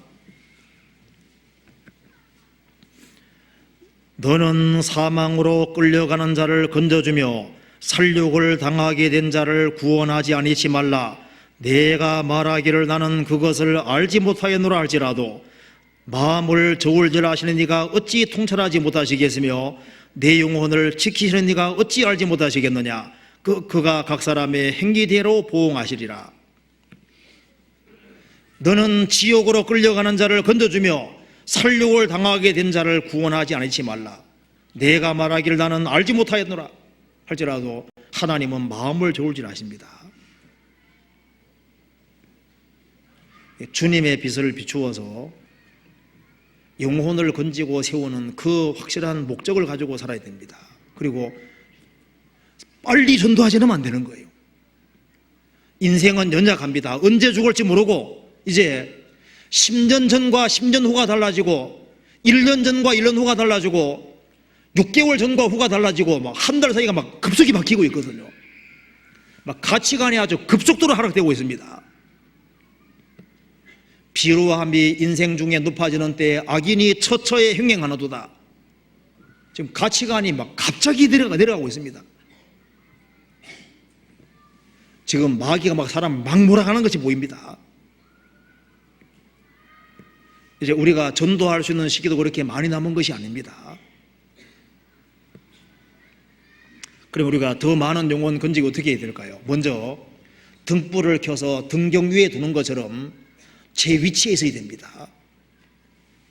먼저 구원받은 사람 반드시 주님 몸 된 교회에 연결이 되어서 정상적으로 공급을 받아야 됩니다. 아브라함 고롯이 같이 있었는데 롯이 세상 사랑하는 것 때문에 아브라함을 떠남으로써 소돔에 들어갔는데 한 명도 못 건진 거예요. 아브라함에게는 하나님이 나타나셨는데 롯에게는 나타나지 않았습니다. 주님이 역사하시는 교회를 떠나서 자기 혼자의 어떤 경건과 열심으로 사람을 건질 수 있는 것이 아니에요. 그래서 먼저는 연결되어 있어야 됩니다. 그리고 더 많은 영혼을 건지기를 참으로 원하면은 자신을 구별시켜야 됩니다. 예수님이 요한복음 17장 19절에서 저희를 위하여 내가 나를 거룩하게 하오니 이는 저희로 진리로 거룩함을 저희도 진리로 거룩함을 얻게 하려 함이니라. 그 말씀이죠. 예수님도 자신을 구별시킨 이유는 제 아들을 거룩되게 하기 위해서입니다. 우리가 다른 사람을 건지기를 참으로 원한다면 우리도 구별되지 않으면 안 됩니다. 술 같이 걸치면서 예수 믿어봐 참 좋아하고 하면요, 속으로 뭐라 할까요? 니나 잘 믿으라고. 담배 같이 피우면서 예수 믿어봐 참 좋아하면요, 어떻게 하겠어요? 니나 잘 믿으라고 할 거 아니에요. 영혼을 건지기를 소망하는 사람은 구별되게 돼 있는 거예요. 그리고 누가 영혼을 건지냐 하면 영혼을 사랑하는 마음이 있는 사람이 건집니다. 물에 비치면 얼굴이 서로 같은 같이 사람의 마음도 서로 비칩니다. 우리의 생각이 가면은 그 사람 생각이 움직이고, 우리의 마음이 가면 그 사람의 마음이 움직이고, 우리 영혼이 가면 그 사람 영혼이 움직이는 거예요. 우리가 구원 안 받은 사람들의 그 영혼을 정말 불쌍히 생각하고 그러면 그 사람들의 마음이 움직이지게 되어 있는 거예요. 그 옛날에 게하시는 엘리사 지팡이 가지고 왔지만은 수냄 여인 아들을 못 살렸습니다. 엘리사는 살렸잖아요. 그는 주님께 기도하고 눈에 눈을 맞추고 입에 입을 맞추고 손에 손을 맞추고 그리고 주님께 아주 간절히 기도해서 살렸잖아요. 사랑하는 마음이 있을 때 움직이지는 거예요. 그리고 우리가 접촉하는 사람들을 위해서 정말 기도해 주는 겁니다. 그 기도할 때 그 기도가 상달되고 구원받는 것이 확실합니다. 우리도 이제 개인 상담 많이 해보기 때문에 그 사람 전도받는 사람을 위해서 기도를 많이 하면요, 상담하는 사람이 알 수 있거든요. 말도 술술 나오고 마음이 딱 준비되어 있어요.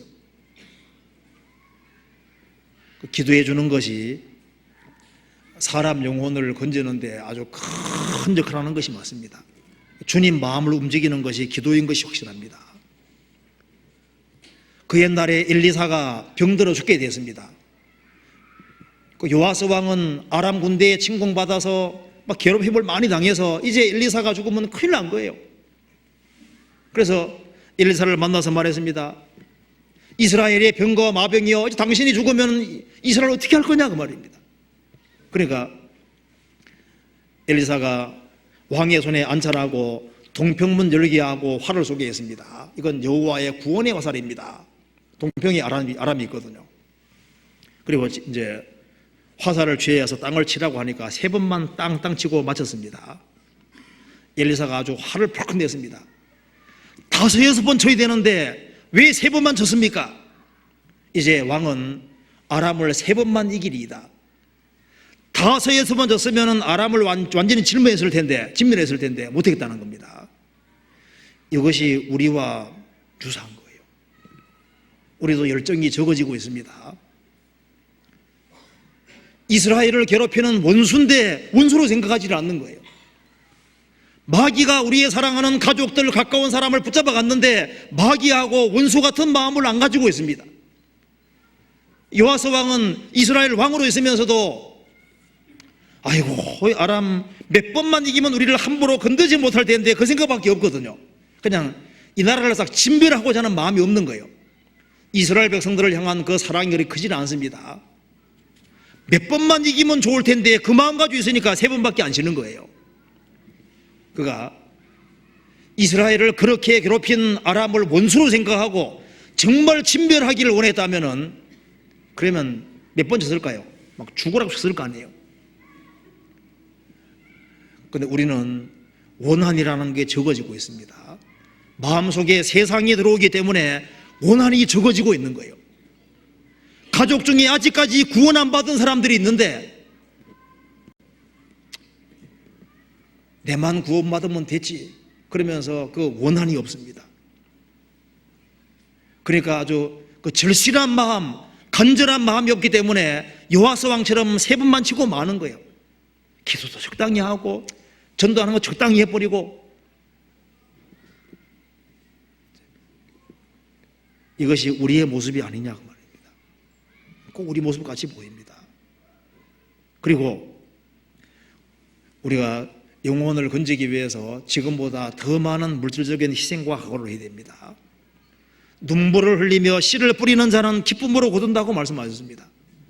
지금 그리스도인들이 점점 더 인색해지고 있습니다. 헌금도 더 적극적으로 하고 물질도 풀어서 영혼을 건지고 세우는데 거기다가 투자해야 되는데 구원받은 사람들이 점점 이기적으로 바뀌어지고 있습니다. 세상이 빛이 되는 것이 아니고 사람들에게 영향을 미치지 못하고 있습니다. 그리고 크리스찬들이 점점 소극적으로 되고 있습니다. 더 담대하게 되지 않고 있거든요. 성경 마가복음 8장 보시겠습니다. 8장 38절입니다. 같이 읽어보겠습니다. 누구든지 이 음란하고 죄 많은 세대에서 나와 내 말을 부끄러워 아니하면 인자도 아버지의 영광으로 거룩한 천사들과 함께 올 때 그 사람을 부끄러워하리라. 누구든지 음란하고 죄 많은 세대에서 나와 내 말을 부끄러워하면 예수님도 재림할 때 그 사람을 부끄러워할 것이다. 우리가 접촉하는 사람들에게 기회 있을 때마다 전해주려고 노력해야 됩니다. 우리가 기차를 타든 택시를 타든 뭘 타든 간에 구원을 안 받더라도 우리 교회 사이트 주소라도 적어주고 접촉하는 사람에게 어떻게 하든 간에 성경을 복음 들을 수 있는 기회가 주어지도록 그렇게 열심으로 전하는 것이 필요하거든요. 왜? 혹시 구원될지도 모르고 전도 안 될 것 같지만은 전도되는 경우가 있습니다. 되는 일이 있어요. 가끔씩 있습니다. 드물지만 있어요. 그래서 지금보다 더 적극적인 마음을 가지고 전도하는 게 필요하겠습니다. 그리고 전도할 때 자주 접촉하는 사람에게는 조금씩만 얘기하세요. 이제 자주 접촉하는 사람에게 좀 관심 있어 하니까 붙잡아 놓고 막 커피숍에 들어가서 막 몇 시간씩 막 연설하고 얘기를 하면요, 미쳤구나 생각하고 이제 멀리 할 수도 있습니다. 그러니까 접촉을 자주 하는 사람에게 물론 찾는 마음 있는 사람에게는 그렇게 하는 게 좋을 수 있지만은 대부분은 역효과거든요. 그래서 조금씩 얘기해주고 한 번 보고 안 볼 사람은 길게 얘기하고 그리고 여기에 집회 있기 바로 전주에 전도하지 말고 이제 우리 3개월 후에 집회했는데 한번 들어보지 않겠냐, 일주일인데 보통 한 3개월 후면 약속을 받아낼 수 있거든요. 그것도 어려우면은 6개월 뒤에 있는데 한번 들어보겠느냐. 너무 강팍하면 우리 새해 첫 번째 전도회 할 때 꼭 들어보자 하면요, 보통 1년 후는 보통 허락을 해버리거든요. 그래서 이제 시간을 좀 길게 잡으면 거의 약속을 받아낼 수 있거든요. 어쨌든 간에 좀 지혜를 써서 아무쪼록 몇몇 사람이라도 더 건지는 그것을 목표로 삼고 살아야 될 겁니다. 왜냐하면 우리는 이 성경 전체에 비춰봤을 때 우리는 일종의 별 역할을 하는 것이 확실합니다. 우리는 세상에 살지만 세상에 속한 사람들이 아닙니다. 우리를 통해서 30명, 60명, 100명이 구원받는 걸 기어코 봐야 되고 너와 내 집이 구원받을 약속이 이루어지는 걸 봐야 됩니다. 그런 것이 이루어지지 아니할 때는 우리가 살아계신 하나님 앞에서 뭔가 잘못된 것이 아니냐 그 말입니다. 그래서 반성도 해보고 그래서 우리가 별을 좀 볼 수 있는 기회가 있으면 많으면 좋겠는데요. 별 볼 시간이 없어요. 그렇죠?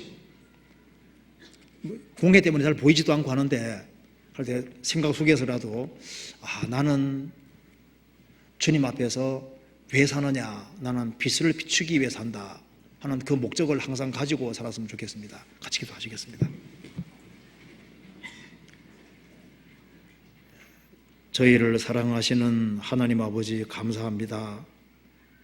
저희들을 구원해 주시고 소망을 가지고 생을 살 수 있게 해주신 것을 진심으로 감사드립니다.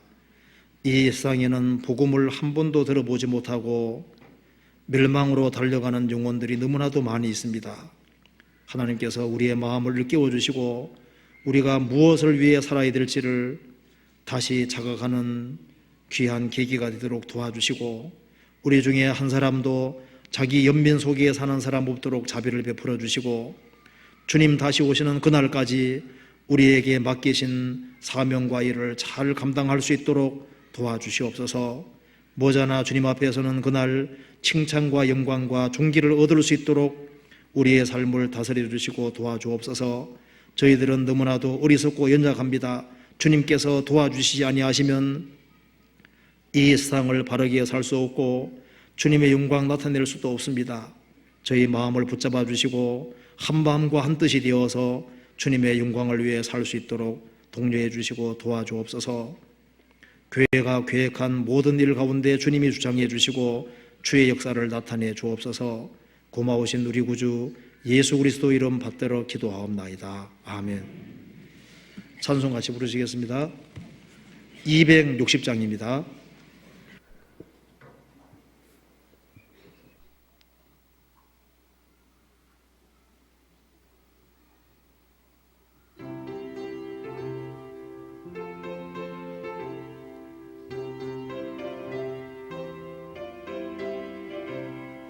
새벽부터 우리 사랑함으로써 저녁까지 씨를 뿌려봅시다. 열매 차차 익어 곡식 거둘 때에 기쁨으로 단을 거두리로다. 거두리로다. 거두리로다. 기쁨으로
슬퍼하며 심히 애탈지라도 나중 예수께서 칭찬하시리니 기쁨으로 단을 거두리로다. 거두리로다. 거두리로다. 기쁨으로 단을 거두리로다.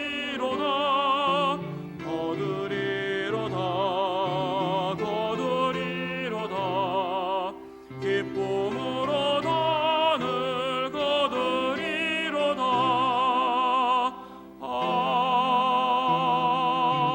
아멘. 네, 광고해 주시겠습니다.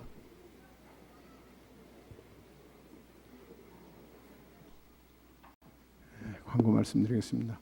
아시는 대로 내주 월요일부터는 우리 대전도 집회입니다. 중고등부 전도 집회, 농화 선교부, 초등부 또 중국어 집회를 포함해서 모든 전 교회가 대전도 집회 전부 매달리게 되겠습니다. 물론 새로 오시는 분들도 많이 안내해야 되겠습니다만은 먼저 구원받은 우리가 먼저 기도하고 같이 참여해야 되겠습니다.